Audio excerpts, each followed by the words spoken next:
So well done, Queensland. That is absolutely great news, and especially the news we want to hear when there are a lot of families out and about this weekend.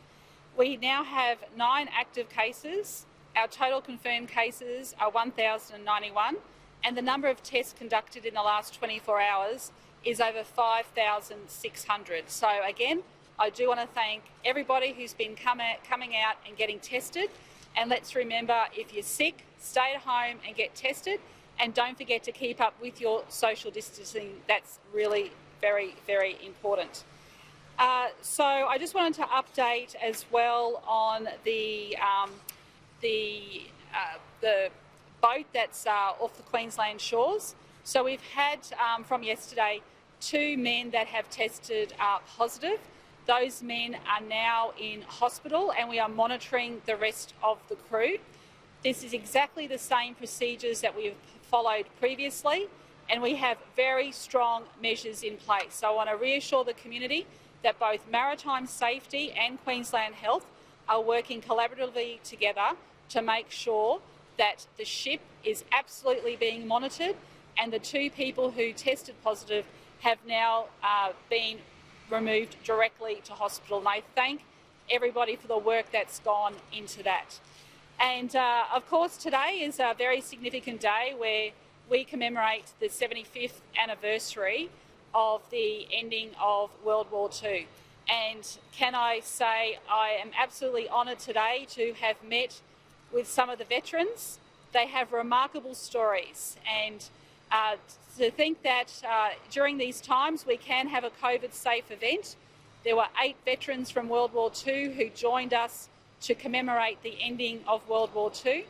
And to each and every one of them, it was a pleasure to spend time with you, to hear your stories, but not only that, to also remember what war does do to countries and the lessons from that. So the lasting legacy, of course, has to be peace, and I do want to thank them for their service, and I want to thank all of our World War II veterans right across Queensland, our surviving World War II veterans, to say thank you for the sacrifice that you gave to our great state.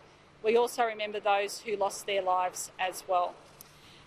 Also too, this weekend, of course, there's some parts of southeast Queensland that are celebrating the People's Long Weekend, and it's great to see people out and about and families enjoying themselves. This is the time that Queenslanders can support Queenslanders, and it's wonderful to see people making the best of the long weekend instead of going to the Ekka. And of course we know how much we miss the Ekka, but it's wonderful to see so many people out there enjoying this weekend. So well done to everyone there. So I'm happy to take a few questions. Yes. Yes, okay.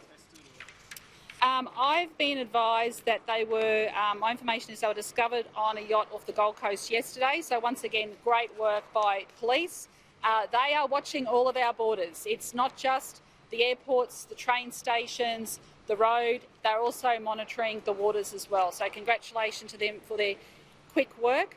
I've been advised that they have all been fined for making a false declaration, and they are now enjoying hotel quarantine at their own expense.